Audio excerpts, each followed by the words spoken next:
Assalamualaikum warahmatullahi wabarakatuh. Kali ini yang akan dibahas adalah tentang filsafat ilmu dan logika.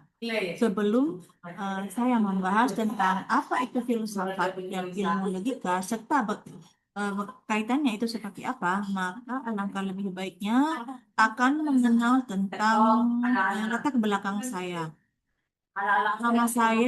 Nama lengkap saya Halimatul Saadah. Saya lahir di Bagiong, Bulu-Bulu, Sumeneb. Itu pada tanggal 20 September tahun 1998. Sehingga saya menempuh pendidikan sekolah di tingkat dasar itu di Desa Bagiong, di SDN Bagiong 2 pada tahun 2006 sampai 2011. Sampai pada tahun 2011. Kemudian saya melanjutkan sekolah MTS yaitu di Madrasah Aliyah Ainul Falah di Bagiong Hulu juga pada tahun 2009 sampai 2016. Kemudian saya melanjutkan pendidikan di Madrasah Aliyah itu di sekolah tempat lembaga pendidikan yang sama yaitu pada tahun 2014 sampai 2017. Setelah itu saya melanjutkan pendidikan tingkat tinggi itu pada IAIN, pada lembaga pendidikan pada perguruan tinggi di IAIN Madura yang sekarang sudah menjadi UIN Madura itu pada tahun 2017 sampai 2020. Kemudian saya melanjutkan pendidikan magister itu di perguruan tinggi UIN Malang pada tahun 2021 sampai 2023. Itu sekilas tentang latar belakang saya. Kemudian mengenal tentang apa itu filsafat kaitannya dengan logika. Manusia ini sebagai ciptaan Tuhan yang paling sempurna. Dan karena manusia ini dibekali dengan akal dan pikiran untuk bisa dikembangkan. Sehingga manusia ini mampu untuk berpikir secara logis dan analitis, serta mampu berpikir secara menalar. Nah, itu adalah kelebihan itu adalah kenapa disebut sebagai manusia. Kemudian kelebihan manusia ini, kemampuannya itu bisa menalar, bisa mampu berpikir secara menalar, karena itu mempunyai bahasa untuk mengkomunikasikan hasil pemikirannya yang abstrak. Maka manusia bukan saja mempunyai pengetahuan, melainkan juga mampu mengembangkan. Karena di situ adalah kelebihan manusia untuk berpikir secara realistis, berpikir secara logis, sehingga mampu menalar dan bisa dikembangkan. Nah, itu termasuk dari kelebihan manusia. Sehingga dari situ Aristoteles memberikan identitas kepada manusia itu sebagai animal rational. Lanjut, logika itu. Logika itu termasuk cabang dari sebuah filsafat, di mana logika ini berasal dari kata Yunani kuno, yaitu logos, yang berarti hasil pertimbangan akal pikiran yang diutarakan lewat kata dan dinyatakan dalam bahasa.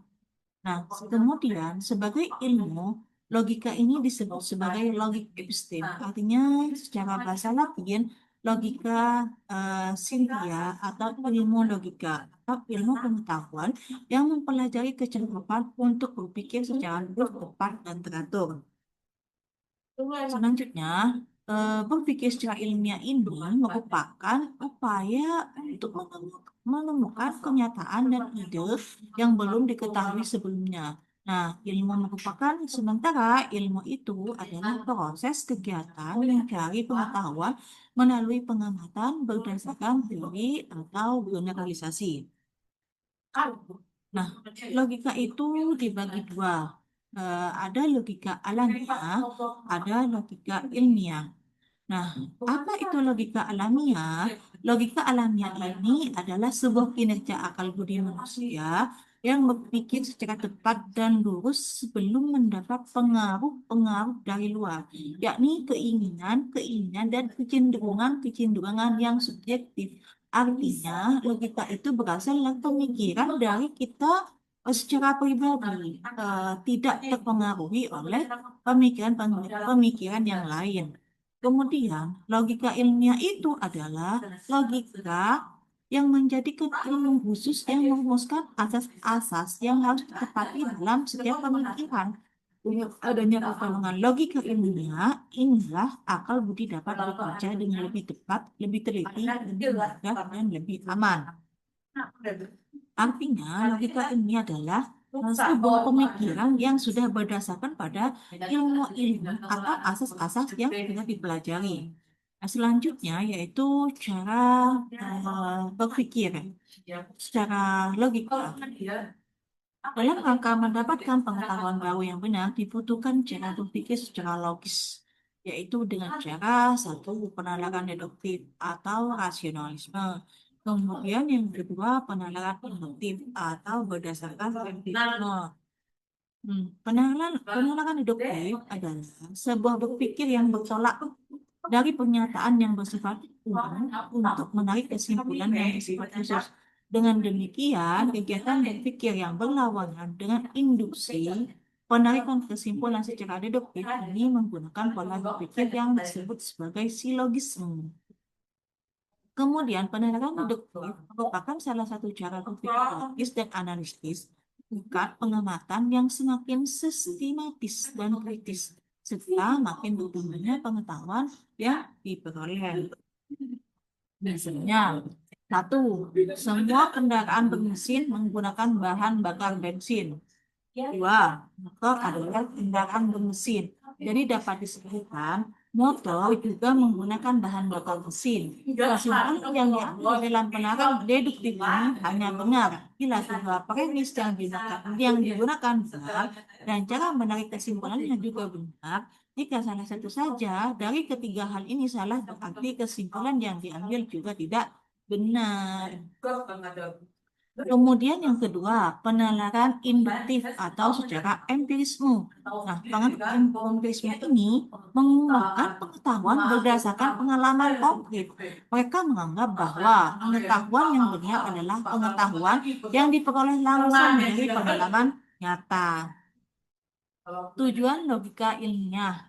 Ada kegunaan dari kita belajar logika adalah daya analisis kita semakin bertambah. Dan di mana apabila ada suatu masalah, kita dapat mengambil keputusan dengan benar. Kemudian belajar logika itu juga sangat bermanfaat dalam sebuah manajemen agar kita mampu mengelola atau merumuskan suatu keputusan itu secara benar. Kemudian logika juga merupakan dasar ilmu psikologi yang paling mendasar. Intinya, dengan belajar logika, kemampuan berpikir dan daya analisis kita semakin berkembang. Kemudian manfaat kita mempelajari ilmu logika. Secara singkat, manfaat logika ini dapat dikategorikan sebagai satu, logika menyatakan, menjelaskan, dan mempergunakan prinsip-prinsip abstrak yang dapat dipakai dalam semua lapangan ilmu pengetahuan, bahkan seluruh lapangan kehidupan. Kemudian yang kedua, logika ini dapat menambah daya berpikir abstrak dan dengan demikian melatih dan mengembangkan daya pemikiran dan menimbulkan disiplin intelektual. Kemudian logika juga mencegah kita tersesat oleh segala sesuatu. Kita boleh berdasarkan otoritas emosi dan prasangka. Kemudian, logika di masa yang sekarang dikenal sebagai era of reason membantu kita untuk mampu berpikir sendiri dan tahu memberatkan yang benar dan tahu membedakan yang benar dan yang salah. Logika juga membantu orang dapat berpikir lurus, tepat dan teratur karena berpikir demikian ia dapat memperoleh kebenaran dan menghindari kesalahan.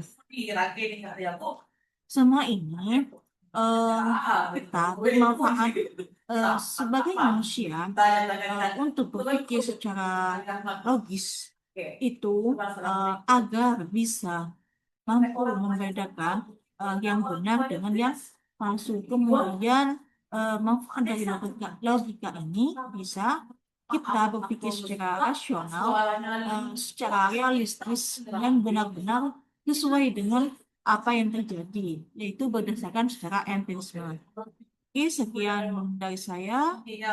Terima kasih. Semoga bisa dipahami dan dimengerti tentang filsafat berpikir secara logis.